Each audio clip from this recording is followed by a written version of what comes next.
أشهد أن لا إله إلا الله وحده لا شريك له وأشهد أن محمدا عبده ورسوله أما بعد فأعوذ بالله من الشيطان الرجيم بسم الله الرحمن الرحيم الحمد لله رب العالمين الرحمن الرحيم مالك يوم الدين إياك نعبد وإياك نستعين اهدنا الصراط المستقيم صراط الذين أنعمت عليهم غير المغضوب عليهم ولا الضالين يا أيها الذين آمنوا اتقوا الله حق تقاته ولا تموتن إلا وأنتم مسلمون واعتصموا بحبل الله جميعا ولا تفرقوا واذكروا نعمة الله عليكم إذ كنتم أعداء فألف بين قلوبكم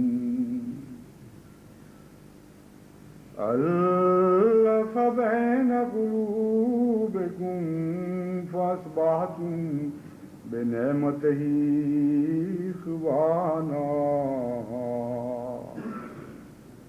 وكنتم على شفا حفرة من النار فأنقذكم منها كذلك يبين الله لكم آياته لعلكم تهتدون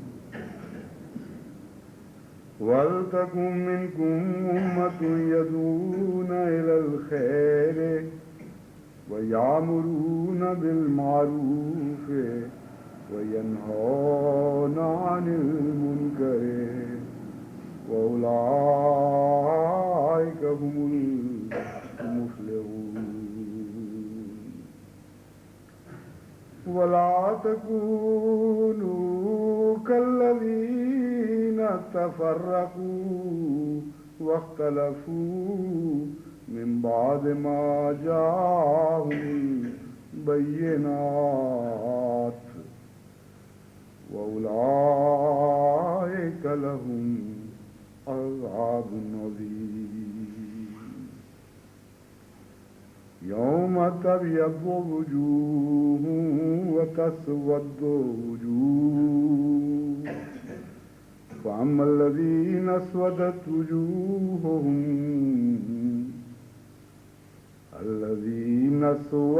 وجوههم أكذبتم بعد إيمانكم فذوقوا العذاب بما كنتم تكفرون وأما الذين ابيضت وجوههم ففي رحمة الله هم فيها خالدون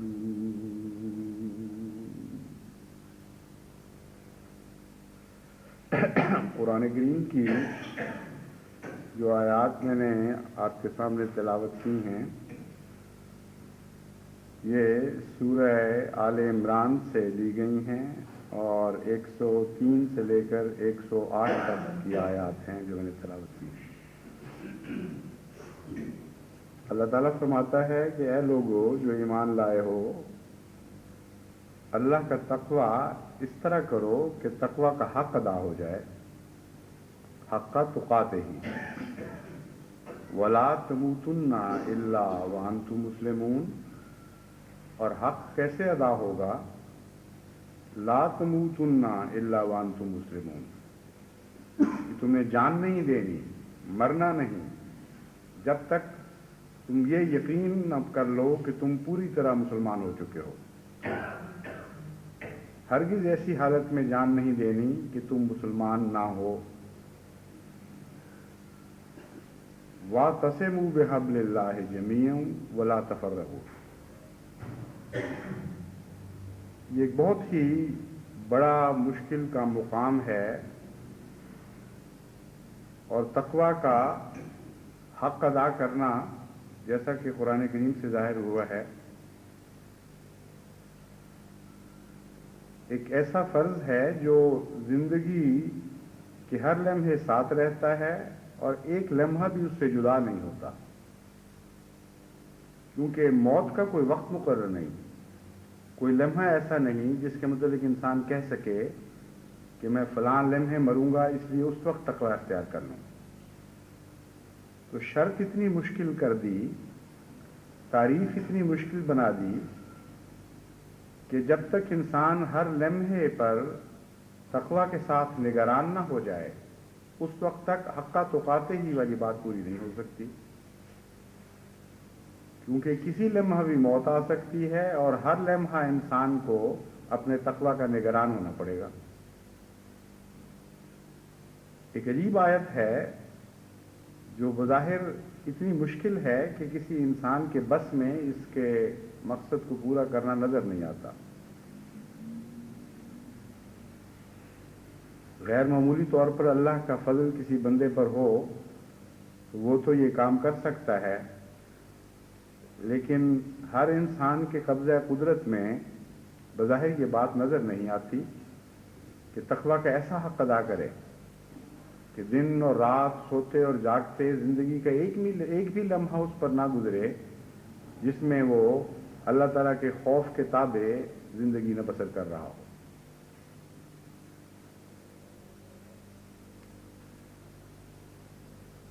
لیکن جوں جوں ہم آگے بڑھتے ہیں اللہ تعالیٰ اس مضمون کو آسان بھی کرتا چلا جاتا ہے اور ایسے طریق بتاتا چلا جاتا ہے جن کو اخذ کرنے کے نتیجے میں کمزور حصہ بھی ایک حد تک اپنی ذمہ داری کو ادا کر سکتا ہے. چنانچہ اس سے اگلی آیت میں ایک اور تقوی کا معیار پیش فرمایا گیا، وَاعْتَصِمُوا بِحَبْلِ اللَّهِ جَمِيعًا وَلَا تَفَرَّقُوا. تم ایک بات پر اگر تم قائم ہو جاؤ تو یہ خدا تعالیٰ کی طرف سے ایک ایسی عطا ہوگی جس کے نتیجے میں تمہاری نیکیاں قبول کی جائیں گی اور تمہاری کمزوریوں سے درگزر کی جائے گی. اور وہ یہ ہے کہ وَاعْتَصِمُوا بِحَبْلِ اللَّهِ، اللہ کی رسی کو مضبوطی سے پکڑ لو، وَلَا تَفَرَّقُوا، اور آپس میں افتراق نہ کرو، ایک دوسرے سے پھٹ نہ جاؤ، ایک دوسرے کے ساتھ رہو اور اپنی جمعیت کو منتشر نہ ہونے دو. حبل اللہ کیا ہے؟ اس کے متعلق حقیقی اور اصلی تعریف تو یہ ہے کہ حبل اللہ نبی اللہ کو کہتے ہیں، کیونکہ آسمان سے کوئی رسی ظاہری طور پر تو ایسی نظر نہیں آتی اترتی ہوئی جس پر کوئی مومن ہاتھ ڈال لے اور پھر اپنے آپ کو محفوظ سمجھنے لگے. جو کچھ بھی آسمان سے اترتا ہے وہ انبیاء کے دلوں پر اترتا ہے، اور انبیاء ہی حبل اللہ ہوتے ہیں جن کا ہاتھ انسان مضبوطی سے تھام لے تو گویا خدا کا ہاتھ تھام لیا۔ چنانچہ بیعت کا یہی فلسفہ ہے۔ حبل اللہ کو تھامنے والے وہ تھے جنہوں نے حضرت محمد مصطفیٰ صلی اللہ علیہ وآلہ وسلم کا ہاتھ تھاما، اور پھر وہ ہاتھ کاٹے تو گئے لیکن الگ نہ ہوئے، ایسا جڑے اس ہاتھ سے کہ پھر دنیا کی طاقت نہیں تھی کہ ان ہاتھوں کو محمد مصطفیٰ صلی اللہ علیہ وآلہ وسلم کے ہاتھ سے الگ کر دیں۔ چنانچہ دوسری جگہ اسی مضمون کو واضح کرتا ہوا فرماتا ہے، لن فصام لہا، ان کا ہاتھ ایسے کڑے پر پڑ جاتا ہے، لن فصام لہا، وہ کڑا نہیں ٹوٹ سکتا، اور اس کڑے سے وہ ہاتھ جدا نہیں ہو سکتا، کسی طرح بھی وہ علیحدگی پھر ممکن نہیں رہتی۔ تو فرمایا کہ تم اگر اس اللہ کی رسی کو مضبوطی سے پکڑ لو اور محمد مصطفیٰ صلی اللہ علیہ وآلہ وسلم کا دامن نہ چھوڑو، تو پھر تمہیں کوئی خوف نہیں ہے۔ پھر جس آن بھی تمہاری موت آئے گی، اللہ تعالیٰ کے نزدیک وہ موت تقویٰ کی موت ہوگی۔ اب جو بظاہر ایک بہت ہی مشکل مضمون تھا، اور واقعتاً اس کے باریک پہلو بہت ہی مشکل ہیں، اور حقیقت میں وہ حق ادا کرنے والا جس کا پہلی آیت میں ذکر ہے، سوائے محمد مصطفیٰ صلی اللہ علیہ وآلہ وسلم کے کوئی اپنی کامل صورت میں ممکن ہی نہیں، سوائے اس کے کہ آپ کی پیروی میں کوئی قدم آگے بڑھائے اور ذل بن جائے۔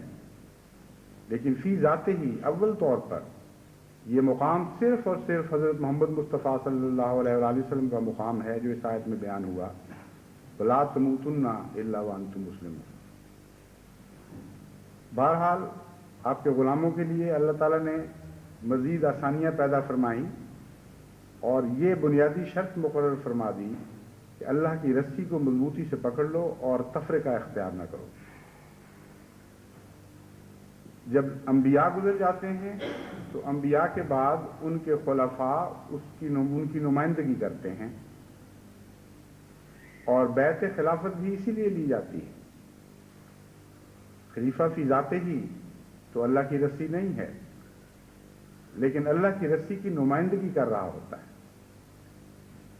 اس لیے حقیقت میں جب آپ خلافت کے ہاتھ میں بیعت کا ہاتھ تھماتے ہیں، تو فی الحقیقت حضرت محمد مصطفیٰ صلی اللہ علیہ وآلہ وسلم کی غلامی کا عہد کر رہے ہوتے ہیں، اس کے سوا تو خلیفہ کی کوئی حیثیت نہیں۔ اگر وہ غلامی حاصل نہ ہو تو دو کوڑی کی بھی قیمت نہیں ہے خلیفہ کی۔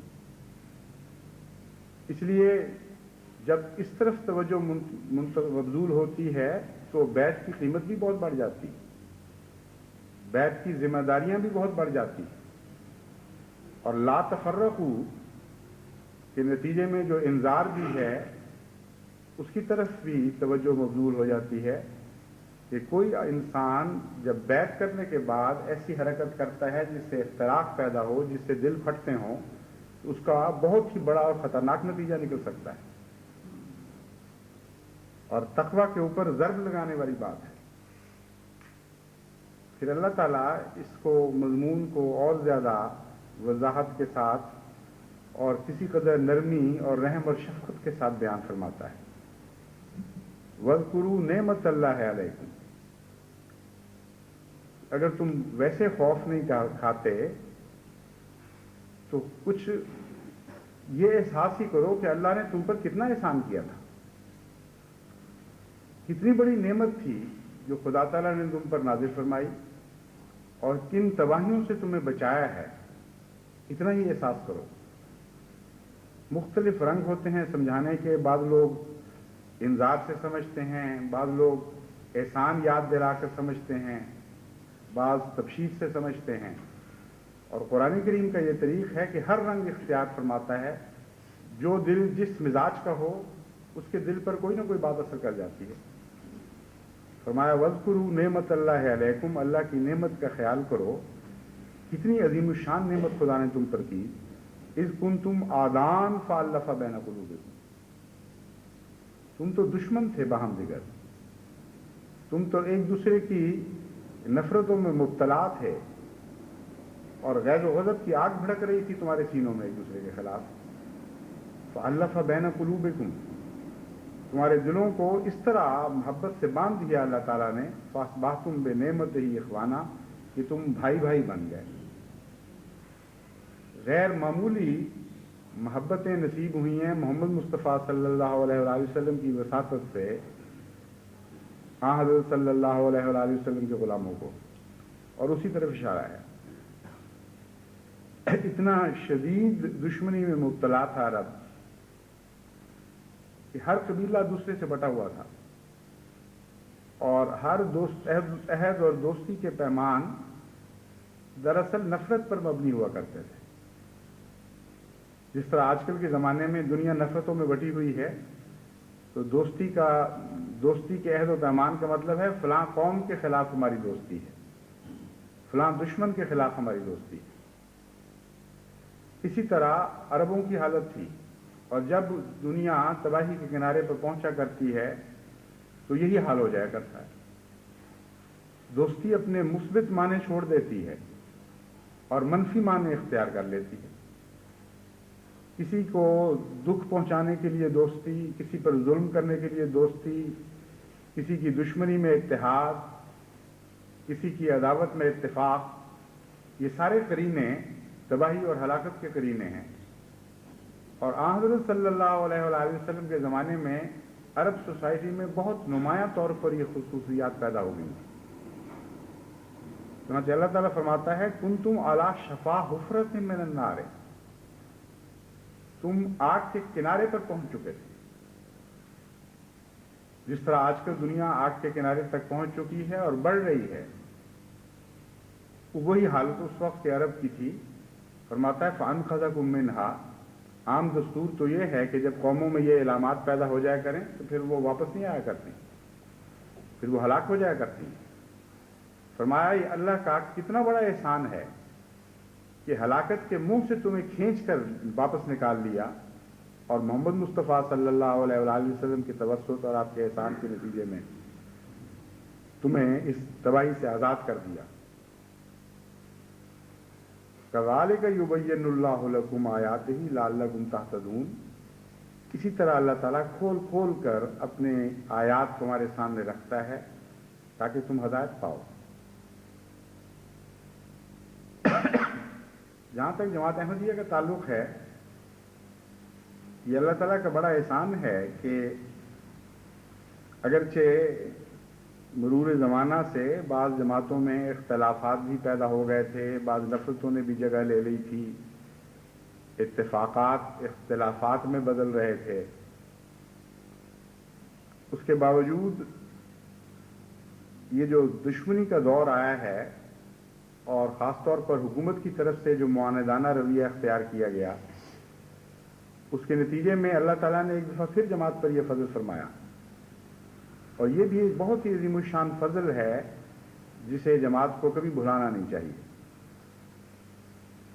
کہ بہت سی ایسی جماعتیں جن میں 30-40 سال سے دشمنیاں چلی آ رہی تھیں، ان کے اندر سارے اختلافات دور ہو گئے اور باہمی محبت کے ساتھ ایک دوسرے کے ساتھ ایثار اور قربانی کی روح سے وہ ملنے لگے. چنانچہ کثرت کے ساتھ ایسی رپورٹیں مجھے موصول ہوتی رہی ہیں اور اب بھی ہو رہی ہیں کہ جن جن جماعتوں کے متعلق اختلافات کا پتہ چلا، وہاں مرکزی نمائندے پہنچے اور ان کو بتایا کہ دیکھو یہ دن کون سے ہیں، اور اللہ تعالیٰ نے اپنی نعمت کے ساتھ تمہیں لڑنے والوں، افتراق پیدا کرنے والوں، دشمنی کرنے والوں سے نکالا اور ایک ہاتھ پر اکٹھا کیا تھا. اب تم اس حالت میں دوبارہ واپس لوٹ رہے ہو، جبکہ غیر بھی تمہارے دشمن ہو چکے ہوں. اگر خدا کو بھی تم نے اپنا نہ بنایا تو تمہارا کیا رہے گا؟ چنانچہ یہ سادہ نصیحت کے کلمات جب جماعت کے کانوں تک پہنچے تو جو رد عمل دکھایا ہے وہ حیرت انگیز ہے. اور بعض معاف کرنے والوں کی چٹھیاں بھی مجھے آئی ہیں اور بعض معافی مانگنے والوں کی چٹھیاں بھی آئی ہیں، اور جو کیفیات انہوں نے لکھی ہیں وہ ناقابل بیان ہیں. کہتے ہیں وہ آپ تصور نہیں کر سکتے کہ کیسی لذتیں ہمیں عطا ہوئی ہیں اللہ کی طرف سے دشمنیاں بھلانے کے نتیجے میں اور معافیاں دینے کے نتیجے میں. 20 سال اپنی جہالت میں ہم نے عناد پالے، ایک دوسرے کے خلاف نفرتوں کی تعلیم دی، خاندانوں کو بانٹا، ان کے لیے بھی آگ پیدا کی، اپنے لیے بھی آگ پیدا کی. لیکن یہ عجیب دور ہے کہ اللہ تعالیٰ نے اپنے احسان کے ساتھ ساری نفرتیں مٹا دی اور بڑی محبت کے ساتھ ہم ایک دوسرے سے ملنے لگے ہیں. چنانچہ ایک صاحب کا بھی کالی خط آیا ہے، وہ لکھتے ہیں کہ بہت دیرینہ میری اپنے عزیزوں، اپنے چچا، اپنے بعض دوسرے لوگوں سے، رشتہ داروں سے، قریبی سے شریکے کی دشمنیاں چلی آ رہی ہیں. نماز تو ہم ایک ہی مسجد میں پڑھتے تھے، لیکن کبھی ایک دوسرے کو السلام علیکم نہیں کہا. کہتے ہیں اب جب ان کو تو غالباً کسی نے نصیحت بھی نہیں کی، خود ہی خیال آیا یہ اللہ تعالیٰ کے فرشتے بھی جماعت پہ ایک ہاتھ پر اکٹھا کر رہے ہیں. ان کو ایک دن خیال آیا کہ یہ تو بڑا ظلم ہے کہ دشمن بھی ہمیں مار رہا ہو اور ہم بھی ایک دوسرے سے نفرت کا شکار ہوں. یہ تو نہیں ہوگا، چاہے مجھے جھکنا پڑے، چاہے مجھے اپنا حق چھوڑنا پڑے، میں نے معافی میں پہلا ہاتھ بڑھانا ہے. کہتے ہیں چنانچہ میں نے اپنے بزرگ سے جا کے نماز سے فارغ ہوئے ہی تھے تو ان سے معافی مانگی، اور وہ بھی جس طرح بے اختیار انتظار میں ہوں دوڑ کر گلے لگ گئے. کہتے ہیں جو ہماری آنکھوں کا حال تھا، جو ہمارے دل کی کیفیت تھی، کوئی دنیا میں اس کا تصور نہیں کر سکتی. ایسی روحانی لذت تھی کہ خدا کے فضل کے سوا کسی کو نصیب نہیں ہو سکتی. کہتے ہیں اس چسکے میں وہاں ہی بیٹھ گیا، کیونکہ میرا ایک اور بھی عزیز تھا جس سے میری لڑائی تھی. میں نے کہا وہ نماز سلام پھیرے تو میں اس سے بھی مل کے جاؤں گا. اور عجیب کہتے ہیں اتفاق تھا کہ اس کے دل میں بھی نماز کے دوران یہی کیفیت پیدا ہو گئی. میں اس کو تاک رہا تھا اور اس نے سلام پھیرا اور دوڑ کے میری طرف آیا اور کہا میں پہل کرتا ہوں. حالانکہ فیصلہ پہلے میں بھی کر چکا تھا کہ میں نے ہی پہل کرنی. یہ شہروں میں بھی واقعات ہو رہے ہیں، دیہات میں بھی واقعات ہو رہے ہیں، اور دور دراز علاقوں میں آزاد کشمیر کے چھوٹے چھوٹے دیہات ہیں، وہاں بھی یہ واقعات رونما ہو رہے ہیں. یہ خدا تعالیٰ کے فرشتے ہیں جو خدائی تقدیر کے مطابق کام کر رہے ہیں. اور ایک دفعہ پھر وہی دور آ رہا ہے اللہ کے فضل اور احسان کے ساتھ کہ جس میں خدا تعالیٰ کے فرشتے دلوں کو باندھا کرتے ہیں، انسان کے بس کی بات نہیں. ایک صاحب نے اس تجربے کے بعد لکھا کہ اب تو یوں لگتا ہے کہ حضرت مسیح موعود علیہ السلام کے زمانے میں پہنچ گئے ہیں. اس طرح ہمارے دل صاف ہوئے ہیں، اس طرح محبتیں پیدا ہوئی ہیں اپنے بھائیوں کے لیے کہ وہ جو تاریخ میں پڑھتے تھے واقعات وہ ذہن میں آنے لگ گئے ہیں. چنانچہ یہ وہ مضمون ہے جسے خدا تعالیٰ پہلے خوف دلا کر توجہ دلاتا ہے، جس کی طرف اعلیٰ ذمہ داریوں کی طرف توجہ دلاتا ہے، پھر آسان طریق بتا دیتا ہے کہ اتنا تو کر سکتے ہو کہ ایک ہاتھ جو محمد مصطفیٰ صلی اللہ علیہ وآلہ وسلم کے ہاتھ میں دے دیا اسے واپس نہیں لینا. کاٹا جائے، تم پارا پارا کیے جاؤ، ٹکڑے ٹکڑے ہو جاؤ، لیکن اب یہ ہاتھ جو ہے یہ اب واپس نہیں جائے گا، یہ فیصلہ کر لو. تو ہم تم سے وعدہ کرتے ہیں کہ تم سے وہی سلوک کریں گے جو سلوک ان لوگوں سے ہوتا ہے جن کے متعلق فرمایا لا تموتن الا وانتم مسلمون. جس لمحہ بھی اب تم پر موت آئے گی اس حالت میں، وہ لمحہ تمہارے اسلام کا لمحہ لکھا جائے گا. پھر ان کو جذبات کی دنیا میں داخل کر دیتا ہے، احسانات کی باتیں فرماتا ہے کہ کس طرح تم پر نعمتیں کی، تم سے پیار کا سلوک کیا. کیا تم ایسے ہو جاؤ گے ناشکرے کہ اب یہ نعمتیں پانے کے بعد پھر ان حالتوں میں واپس لوٹ جاؤ گے؟ اس کے بعد فرمایا کہ جو نعمتیں تم نے پا لی ہیں ان کو اپنے تک محدود نہ رکھو، ان کو آگے پھیلاؤ. اور یہ جو حکم آتا ہے اب اس میں صرف مسلمانوں کی جماعت مراد نہیں ہے، بلکہ غیر مسلم سوسائٹی تک بھی ان نعمتوں کو پھیلانے کی کوشش کرو. یہ ہے اللہ تعالیٰ کا احسان، اور یہ ہے قرآن کریم کی حیرت انگیز تعلیم کہ جو نعمت اتارتا ہے اسے عام کرتا چلا جاتا ہے. مسلمان سوسائٹی کو پہلے اس بات کا اہل بناتا ہے کہ وہ اس نعمت کو خود قبول فرما کر لے، اور خود قبول کرنے کے بعد فرماتا ہے کہ تم نے اس پر بیٹھ نہیں رہنا. تمہاری منزل صرف یہ نہیں ہے کہ تم ایسے ہو جاؤ، اپنے ماحول کو بھی ایسا بناؤ. فرمایا وَلْتَكُن مِّنكُمْ أُمَّةٌ يَدْعُونَ إِلَى الْخَيْرِ وَيَأْمُرُونَ بِالْمَعْرُوفِ وَيَنْهَوْنَ عَنِ الْمُنكَرِ أُولَٰئِكَ هُمُ الْمُفْلِحُونَ کہ اے محمد مصطفیٰ صلی اللہ علیہ وآلہ وسلم کے غلاموں، تم نے اس نعمت کو خوب پا لیا، اب اس نعمت کو پھیلانے کی کوشش کرو اپنے گرد و پیش، اپنے ماحول میں یہی محبتوں کی نہریں جاری کر دو، کیونکہ اسی کا نام جنت ہے۔ تم میں ایک امت اس بات پر وقف ہو جائے کہ لوگوں کو بھلائی کی طرف بلائے، امر بالمعروف کرے اور نہی عن المنکر کرے، وَأُولَٰئِكَ هُمُ الْمُفْلِحُونَ، یہی وہ لوگ ہیں جو بالآخر نجات پائیں گے اور فلاح پائیں گے۔ چنانچہ پاکستان کے احمدیوں کے اوپر یہ بھی ذمہ داری عائد ہوتی ہے کہ جب خدا تعالیٰ نے ان پر اپنی نعمت نازل فرمائی، ان کے دل ملا دیے، تو اس بات پر خوش نہ ہو نعوذ باللہ من ذالک کہ غیر آپس میں لڑ رہے ہیں۔ جو ان کا مقدر ہے وہ ان کے ساتھ ہے، مگر تمہارا مقدر ان کی وجہ سے نہیں بدلنا چاہیے۔ تمہارا مقدر بہرحال یہی رہے گا کہ تم غیروں کو بھی نیکی کی طرف بلاؤ اور ان کے دکھوں پر خوش ہونے کی بجائے ان کے دکھ دور کرنے کی کوشش کرو، کیونکہ فلاح کی یہی راہ ہے جو قرآن کریم سے ہمیں معلوم ہوئی۔ اور اس وقت جو پاکستان کا معاشرہ مناقشتوں میں بٹ گیا ہے، بے انتہا دکھ دیے جا رہے ہیں ایک دوسرے کو، خدا کے نام پر مساجد میں نہایت گندی مغلظات ایک دوسرے کے فرقے کے خلاف بولی جا رہی ہیں، اور کھلم کھلا تعلیم دی جا رہی ہے مساجد سے کہ فلاں فرقے کے گھر جلاؤ تو تم جنت میں جاؤ گے، فلاں فرقے کے مال لوٹو تو تم جنت میں جاؤ گے، فلاں فرقے کے بزرگوں کی توہین کرو تو تم جنت میں جاؤ گے، فلاں فرقے کے معززین کو گندی گالیاں دو تو تم جنت میں جاؤ گے۔ عجیب جی نسخے بانٹے جا رہے ہیں جنت کے۔ تو اس بات پہ خوش ہونے کا کوئی مقام نہیں کہ یہی چیزیں پہلے تمہارے خلاف ہو رہی تھیں، بلکہ قرآن تمہیں یہ حکم دیتا ہے کہ تمہیں جس طرح ہم نے اپنے فضل سے بچایا اور محمد مصطفیٰ صلی اللہ علیہ وآلہ وسلم کے صدقے تم پر نعمتیں نازل فرمائیں، اب یہ نعمتیں تم غیروں میں بھی بانٹو اور ان کی سوسائٹی کی بھی اصلاح کی کوشش کرو۔ بس تمام پاکستان کی جماعتوں پر یہ فرض ہے، قرآن کریم کی طرف سے عائد کردہ ہے، کوئی میرا حکم نہیں ہے، کہ وہ تمام پاکستان کی سوسائٹی میں بھی اصلاح کی کوشش کریں، اصلاح معاشرہ کے لیے جہاں تک ممکن ہے جدوجہد کریں، اور لڑنے والوں کو سمجھائیں کہ دیکھو خدا کے نام پر نفرتیں نہیں پھیلایا کرتے، خدا کے نام پر تو محبتیں پھیلا کرتی۔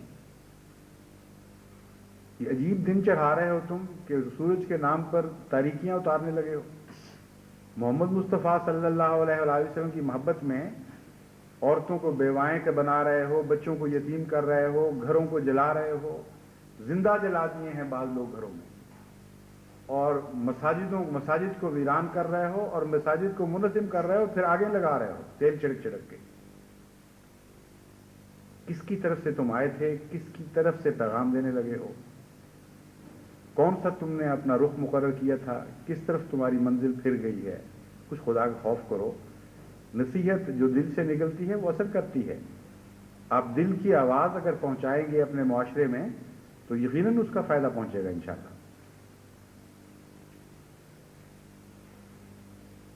فرمایا وَلَا تَكُونُوا كَالَّذِينَ تَفَرَّقُوا وَاخْتَلَفُوا مِن بَعْدِ مَا جَاءَهُمُ الْبَيِّنَاتُ، کہ تم نصیحت بھی کرو اور پھر نصیحت پکڑو بھی ان سے، کیونکہ جب تم نصیحت کرو گے تو تم زیادہ اس بات کے اہل ہوگے کہ ان سے نصیحت حاصل کر سکو، اور تمہاری اندرونی جمعیت کو مزید تقویت ملے گی۔ کیسے عظیم الشان فطرت کے باریک راز ہیں جو اللہ تعالیٰ ہمیں بتاتا چلا جاتا ہے۔ عجیب کلام ہے یہ، تو ایسا کلام ہے کہ پڑھتے پڑھتے عاشق ہوئے بغیر رہ نہیں سکتا کوئی انسان۔ فرماتا ہے ہم جو تمہیں کہتے ہیں دوسروں پر احسان کرو، تو دراصل یہ تمہارا اپنے اوپر احسان ہوگا۔ یہ نہ سمجھو کہ تم محسن بن جاؤ گے، خدا کی تقدیر ایسی ہے کہ نیکی کرنے والے کو اسی وقت تازہ تازہ جزا بھی ساتھ ملنی شروع ہو جاتی ہے۔ کسی نیکی میں خدا ادھار نہیں کرتا۔ فرمایا پھر تم جب نصیحت کرو گے تو تمہیں خیال آئے گا کہ افسوس یہ لوگ کہاں سے آئے تھے، کہاں چلے گئے، ان کا کیا حال ہوا، اور تم اسے نصیحت پکڑو گے اور تمہارے دل تقویت پائیں گے اور یہ فیصلے کرو گے لا تکونوا کالذین تفرقوا، ان لوگوں کی طرح ہم نے نہیں ہونا جنہوں نے تفرقہ اختیار کر لیا، واختلفوا، اور آپس میں اختلاف کر گئے، من بعد ما جاءہم البینات، بعد اس کے کہ خدا کی طرف سے کھلے کھلے نشانات ان پر نازل ہوئے تھے، وَأُولَٰئِکَ لَهُمْ عَذَابٌ عَظِیمٌ، اور ان لوگوں پر عذاب عظیم آنے والا ہے، اس لیے ان کو بچاؤ بھی اور ان حالتوں سے بچنے کی بھی مزید کوشش کرو۔ فرماتا ہے یہ تو ہوگا، لیکن بعض لوگوں کے مقدر میں بعض چیزیں لکھی جاتی ہیں، تم کوشش کرو گے اس کی جزا پالو گے، لیکن جن کے مقدر میں فلاح نہیں ہے، جن کے مقدر میں ہدایت نہیں ہے، انہوں نے اپنے رستے پر چلتے رہنا ہے۔ اس لیے ہم تمہیں اس دن کی طرف توجہ دلاتے ہیں، یوم تبیض وجوہ وتسود وجوہ، ایک فیصلے کا ایسا دن آنے والا ہے جبکہ بعض چہرے سفید ہو جائیں گے، روشن ہو جائیں گے، وتسود وجوہ، اور بعض چہرے سیاہ پڑ جائیں گے، فَأَمَّا الَّذِينَ اسْوَدَّتْ وُجُوهُهُمْ أَكَفَرْتُمْ بَعْدَ إِيمَانِكُمْ، جو لوگ سیاہ چہرے والے ہوں گے، جن کے چہرے سیاہ پڑ چکے ہوں گے، ان سے خدا تعالیٰ سوال کرتا ہے کیوں جی تم وہی لوگ ہو نا جنہوں نے اپنا ایمان لانے کے بعد پھر انکار کر دیا تھا، ایک دفعہ ایمان تمہیں نصیب ہوا پھر تم کافر ہو گئے۔ اب ظاہر بات یہ ہے کہ یہ جو مضمون شروع ہو گیا ہے یہ حضرت محمد مصطفیٰ صلی اللہ علیہ وآلہ وسلم کے زمانے سے اب تعلق نہیں رکھتا، وہاں تو نعمتیں نازل ہوئیں اور پھر اکٹھے ہوئے، اور اس کے بعد حضرت صلی اللہ علیہ وآلہ وسلم کی نعمت سے اسلام کے پھیلنے کا ایک دور شروع ہوا۔ یہ بعد کی صدیوں کی قصے ہیں جو اب شروع ہوئے ہیں۔ فرماتا ہے تم وہ لوگ ہو جو ایک دفعہ حضور صلی اللہ علیہ وآلہ وسلم پر ایمان لے آئے تھے اور پھر منکر ہوئے، پھر تم نے محمد مصطفیٰ صلی اللہ علیہ وآلہ وسلم سے بے وفائی کی ہے، اس کا جرم یہ ہے کہ تمہارے چہرے سیاہ کر دیے گئے ہیں، فذوقوا العذاب بما کنتم تکفرون، بس اس عذاب کو چکھو جس کا تم انکار کرنے لگے تھے۔ یہاں مضمون اور بھی زیادہ کھل گیا ہے۔ ایسی حالت میں بعض دفعہ قومیں پہنچ جاتی ہیں کہ وہ نہ صرف انکار کرتی ہیں خدا اور اس کے رسول کے احکامات کا، بلکہ ان کے نتائج کا بھی انکار کر دیا کرتی ہیں، اور اس ودت وجوہ کی یہ تشریح کر دی گئی ہے۔ یہاں کیا تشریح ہے؟ قیامت کے دن بھی اللہ تعالیٰ فرماتا ہے بعض چہرے کالے ہو جائیں گے، لیکن یہاں اس قیامت کا ذکر نہیں بلکہ اس دنیا کا بھی ذکر ہے۔ قیامت کا بھی ذکر ہے مگر اس دنیا کا بھی ذکر ہے۔ انتہائی ناکامی اور نامرادی کو چہرہ سیاہ ہونا کہتے ہیں۔ جب کہتے ہیں کسی کا منہ کالا پڑ گیا تو مراد ہے کہ جب وہ اپنی تمام تدبیروں کی ناکامی اور نامرادی دیکھ لے اور پھر کوئی بچنے کی راہ نہ پائے، اس وقت چہرہ کالا پڑ جایا کرتا ہے، ایک نحوست سی چھا جاتی ہے چہرے کے اوپر۔ تو فرمایا ہے یہ نحوست تمہارے اپنے اعمال کا پھل ہے، تمہیں خدا نے ایک نعمت عطا فرمائی، تم نے اس نعمت کا انکار کیا۔ محمد مصطفیٰ صلی اللہ علیہ وآلہ وسلم نے تمہیں محبت کی تعلیم دی، تم نے اس تعلیم کو نفرتوں میں بدلا۔ محمد مصطفیٰ صلی اللہ علیہ وآلہ وسلم نے رحم اور شفقت کی تعلیم دی، تم نے غیظ و غضب میں اس کو تبدیل کر دیا۔ اس کے نتیجے میں سوسائٹی میں عذاب کا پیدا ہونا ایک لازمی امر تھا۔ اب جب تم اس مقام پر پہنچ گئے ہو تو یہ ہے منہ کا کالا ہونا، لیکن تم یہ جو سمجھ رہے ہو کہ یہ کھیل ہیں اور ان باتوں کے نتیجے میں خدا کی غیر معمولی عذاب کی تقدیر نازل نہیں ہوا کرتی، تو ہم تمہیں یہاں متنبہ کرتے ہیں کہ کہ یہ کوئی کھیل نہیں تھا، یہ انتہائی خوفناک جرم ہے خدا کی نظر میں۔ اس دنیا میں تو جو سزا تمہیں مل رہی ہے وہ مل رہی ہے، لیکن اللہ تعالیٰ تمہیں بتاتا ہے کہ تم نے جو عذاب کا انکار کیا ہے کہ ان باتوں کے نتیجے میں عذاب نہیں آیا کرتے، خدا تعالیٰ فرماتا ہے چکھو، ان باتوں کے نتیجے میں عذاب آ جایا کرتے۔ یہ جو عذاب ہے یہ دوسرا عذاب ہے۔ ایک عذاب تو ہے لڑائی جھگڑے فساد کے نتیجے میں سوسائٹی ویسے ہی دکھوں میں مبتلا ہو جاتی ہے، اور اس کے باوجود کھیلتے رہتے ہیں لوگ اپنی زبان چاٹنے والی بلی کی طرح، وہ مزے لوٹتے رہتے ہیں عذابوں کے، اور سمجھتے ہیں کہ بس یہی ہے، ہم نے مارا ہمیں مزہ آیا، انہوں نے مارا کچھ انہوں نے لطف اٹھا لیا، یہ کھیل چلتی ہے۔ لیکن ایسی قومیں پھر ہلاک ہو جایا کرتی ہیں، ان کے اوپر خدا کے عذاب کے فرشتے پھر مسلط کیے جاتے ہیں۔ فرمایا ہے تم جو یہ سمجھ رہے تھے کہ یہ نہیں ہوگا، یہ بھی ہوگا، اور اب تم اس عذاب کی تیاری کرو جو خدا کی طرف سے ان حالتوں میں نازل ہوا کرتا ہے۔ وَأَمَّا الَّذِينَ ابْيَضَّتْ وُجُوهُهُمْ فَفِي رَحْمَةِ اللَّهِ، ہاں وہ لوگ جن کے چہرے سفید ہیں، نورانی ہو گئے خدا کے فضل کے ساتھ، اللہ کی رحمت میں ہیں، ہم فیہا خالدون، وہ ہمیشہ اللہ کی اسی رحمت میں رہیں گے۔ جو علامتیں ظاہر ہو رہی ہیں اس وقت پاکستان میں وہ نہایت ہی قابل فکر ہیں۔ جیسا کہ میں نے بیان کیا ہے، آپس کے اختلافات صرف مذہبی دنیا تک نہیں ہیں، بلکہ سیاسی دنیا میں بھی اسی طرح کی تفریقات ہو چکی ہیں۔ صرف مذہبی حقوق نہیں دبائے جا رہے بلکہ سیاسی حقوق بھی دبائے جا رہے ہیں۔ صرف مذہبی امور میں ہی غلط روش اختیار کرنے والوں کی حوصلہ افزائی نہیں ہو رہی، بلکہ سیاسی امور میں بھی پیشہ ور پیسہ لے کر غلط نظریات پھیلانے والوں کی حوصلہ افزائی ہو رہی ہے۔ کچھ اندر سے ہو رہی ہے، کچھ باہر سے ہو رہی ہے۔ نہایت ہی خوفناک حالت تک پاکستان اس وقت پہنچ چکا ہے۔ آنکھیں بند کرنے والوں کو تو کچھ بھی نظر نہیں آیا کرتا، لیکن جن کو خدا تعالیٰ نے بصیرت عطا فرمائی ہے وہ دیکھ رہے ہیں کہ کس مقام کی طرف پاکستان پہنچ چکا ہے اور اس سے آگے پھر کیا ہے۔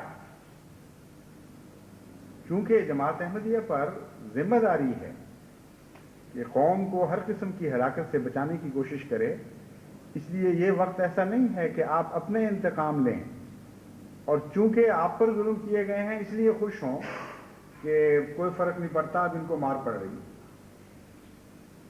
قرآن کریم ایسے عذابوں کی بھی خبر دیتا ہے جو قومی عذاب ہوتے ہیں، ان میں نیک لوگ بھی پھر تکلیفیں اٹھایا کرتے ہیں بدوں کے ساتھ۔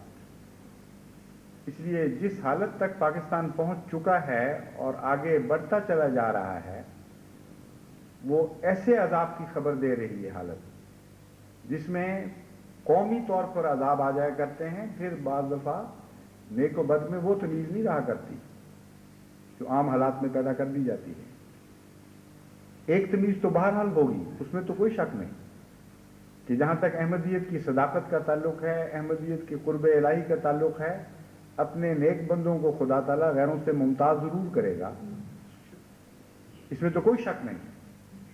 لیکن قومی عذابوں میں نیک بندوں کو بھی تکلیفیں ضرور پہنچ جایا کرتی ہیں، اور ایک تکلیف تو بہرحال پہنچتی ہے، جب اپنے بھائی بندوں کو دکھوں میں مبتلا دیکھتے ہیں تو سب سے زیادہ دکھ تو یہی لوگ محسوس کرتے ہیں۔ اس لیے تیاری کریں اس بات کی، جو نعمت اللہ تعالیٰ نے آپ کو عطا فرمائی ہے اسے غیروں تک پہنچائیں اور ان کو متنبع کریں، اور انہیں بتائیں کہ یہ اچھی راہیں نہیں ہیں جن کو تم نے اختیار کیا ہے، اور دن تھوڑے رہ گئے ہیں تمہارے، اس لیے خوف کرو اور تقوی اختیار کرو۔ لیکن افسوس کہ جو اطلاعیں وہاں سے مل رہی ہیں وہ ایسی اطلاعیں نہیں ہیں جن پر انسان اطمینان حاصل کر سکے۔ واپسی کی بجائے بعض معاملات میں مزید آگے بڑھ رہے ہیں۔ چنانچہ آج ہی اطلاع ملی ہے ٹیلی فون پر کہ گجرانوالے کی ہماری مسجد پر سے مولویوں نے خود اوپر چڑھ کر کلمہ مٹایا، کالی سیاہیاں پھیر کے، اس کی تصویریں بھی پہنچی ہوئی ہیں میرے پاس، چند دن پہلے کی بات ہے۔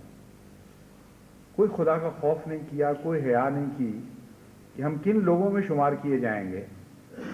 کلمہ مٹانے والوں کے اوپر جب اس حالت میں موت آئے تو ان کے متعلق کون کہہ سکتا ہے کہ لا تموتن الا وانتم مسلمون کا حق تم نے ادا کر دیا؟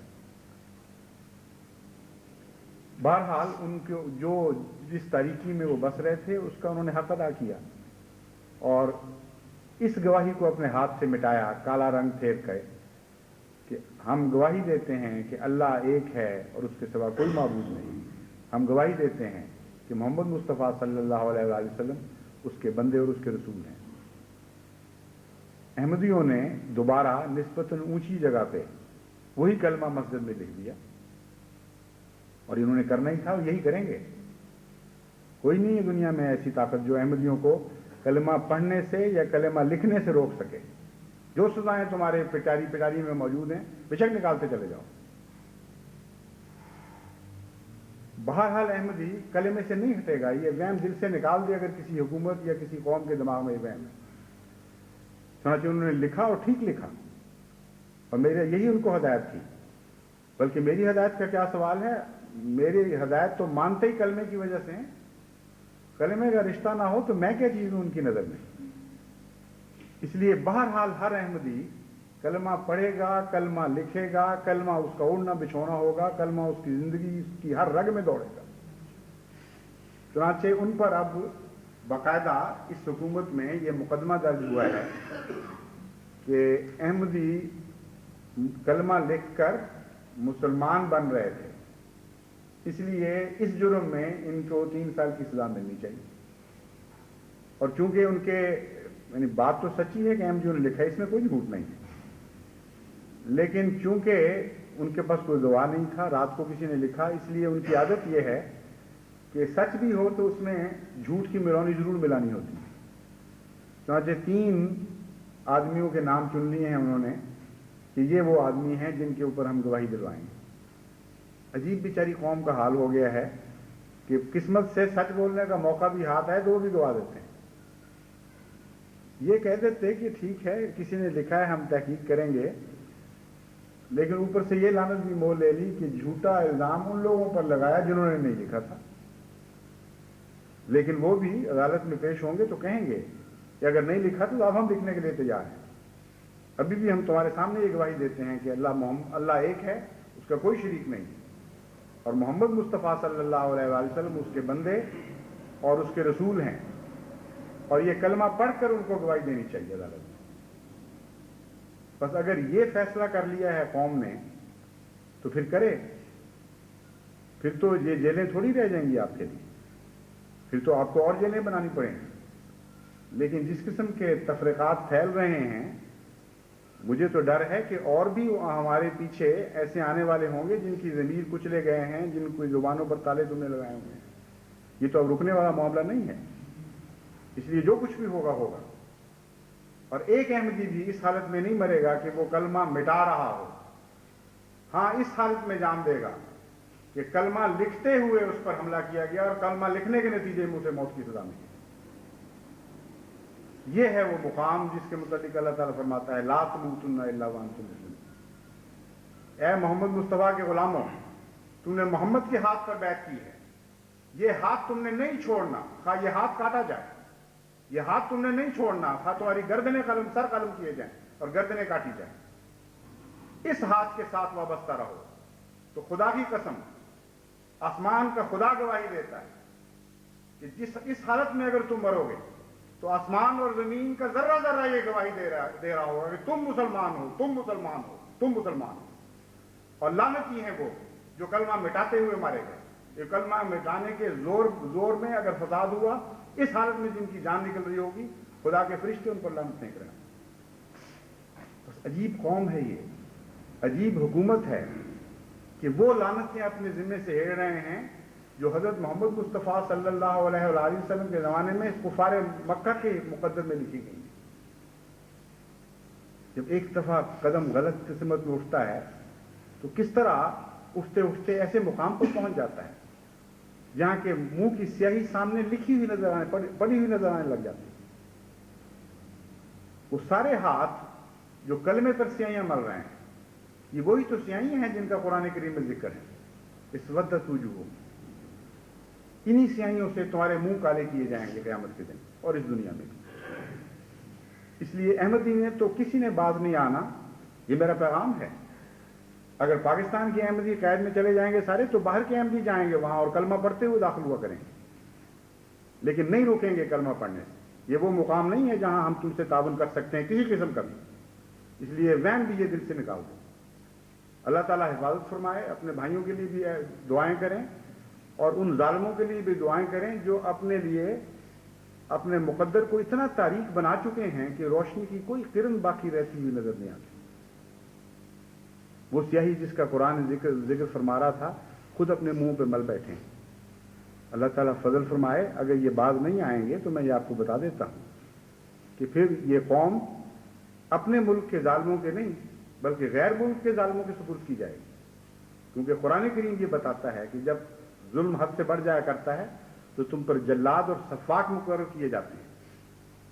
اس لیے بہت خوف اور خطرے کا مقام ہے. اللہ تعالیٰ رحم فرمائے اور جماعت احمدیہ کو ان کو نجات بخشنے کی توفیق عطا فرمائے.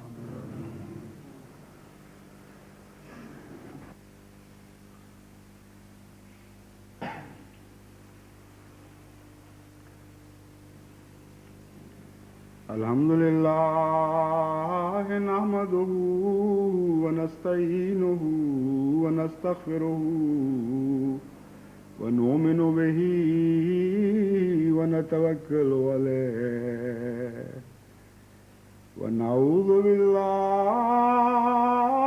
من شرور انفسنا ومن سیئات اعمالنا من يهده الله فلا مضل له ومن يضلله فلا هادي له ونشهد أن لا إله إلا الله وحده لا شريك له ونشهد أن محمدا عبده ورسوله. عباد الله رحمكم الله إن الله يأمر بالعدل والإحسان وإيتاء ذي القربى وينهى عن الفحشاء والمنكر والبغي يعظكم لعلكم تذكرون. اذكروا الله يذكركم وادعوه يستجب لكم ولذكر الله أكبر.